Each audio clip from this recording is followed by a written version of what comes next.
So sa nagtatanong pala kung ano ba daw ang gamit namin na amplifier, naka-power amp ba daw kami or integrated? So ito lang ang masasagot ko sa inyo. Sa iyo ka-music sa nagtatanong. So ito yung gamit namin. Ito yung pang mid-high, ito naman yung pang sub. So yung pang mid-high namin, naka Kibler GX 5000 kami.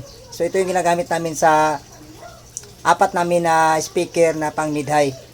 So ito namang Sakura namin, ito yung ginagamit namin sa aming sub na apat din speaker. So Sakura EB 9000. So wala po kaming power amplifier kundi integrated lang ang gamit namin kasi hindi pa kaya. Lalo't lalo na yung mga rentahan dito sa probinsya ay maliliit lang talaga. Pang budget meal lang. So ito pang budget meal lang din yung ano namin, pero lumalaban hanggang magdamagan sa disco.